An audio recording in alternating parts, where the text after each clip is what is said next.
Okay, so here is a little tutorial on how to use the OSL Tiling texture in Blender Octane. What it does is it takes a seamless texture and randomizes the texture so you don't see any more patterns. Like here you can see repetition in the texture that you do not see anymore in this one with the OSL, because it has randomly scattered and broken your texture around your plane, so in order to make it more natural. You will obviously need the OSL itself, so to get it you need to go to the Autoy forum and find the OSL Tiling texture shader. Just typing this in your browser and it will come up, and you will have to download this. And when you open the file, the only two things that you're going to need is the tiling texture OSL here and the gravel here. This is the gravel texture file that you will find inside the folder that you have downloaded. But to make it more interesting in the tutorial, I've also created a height map, a normal map, and a roughness texture. Okay, so create a plane, give it a character for scale, and give it an HDRI for having good shadows and stuff. Now, give this a material, and start dragging and dropping all your textures in there. So the gravel goes into the albedo, the smoothness goes into specular, I think. The normal map goes into normal. Displacement, let's bring in texture displacement, put that into the texture, and put that into the displacement. Nothing's happening because you need to put this up. Now it has volume, and I'm going to crank this up to 4 just so it looks better. I think I'm going to unplug the normal. I'm going to put that to smooth normal and I think Gaussian.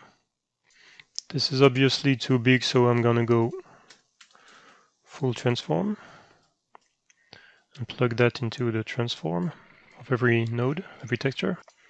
Now that it's plugged in, I can scale this to say 0.2, which looks weird because I need to play with the height of the displacement. And here you have a normal texture with displacement, but you have patterns on it. So we're going to take care of that with OSL. I have downloaded this checker texture, so the effects of the OSL tiling texture is more obvious. So you need two things to shade this. Press Shift A, OSL texture, and Shift A, OSL delayed UV projection. So here in the OSL texture, you want to click external, click on the folder, and you are going to look for the file that you have downloaded earlier, the texture tiling.osl. You have all these parameters here now. You want to put the texture into the input and the OSL into the albedo. And the OSL delayed projection needs to go into the projection. And as you can see, it's already scattering the texture on the plane. And I can play with the tiling here to break it even more. And I can also, it's making some diagonals here. If you want something more squarish, you can click Enable Pixelation. It's going to look more like overlapping squares. Also, you need to know that if you play with the scale here, you may end up with bad results. For example, if I go 0.2, it's alright. If I go 0.5, it's alright. If I go 0.3, it gives me this weird pattern that is not what I want. So you might want to make sure that your texture is not broken and that it's displayed properly. So let's bring back our gravel here just by plugging this into the OSL. So again, full transform OSL delayed UV projection and the OSL afterwards. And here's what you get. And as you can see from the top view, all the patterns are gone. I've added a little bit more scale to the tiling, and I can also enable pixelation, which gives a little bit more randomness, I think. And now copy and paste that for every texture that you're going to use.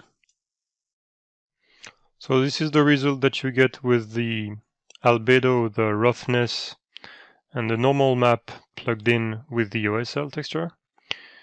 But you can still use the texture displacement, only you need to bake it first, because it's the OSL is a procedural function, so it needs to be baked first.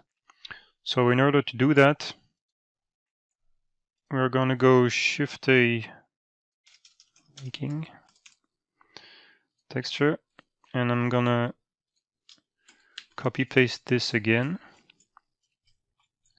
So I keep the same parameters. I'm going to plug that into the input, this into the texture of the baking, this is into the texture displacement, and this into the displacement. And give it a second, and here you are with the displacement on the texture. With the displacement on, I don't really need the normal, so I'm gonna unplug it. And this is the result that you get with the displacement. So if you scatter those terrains around, you will get very good looking terrains even from up close. And that will react nicely with the sky.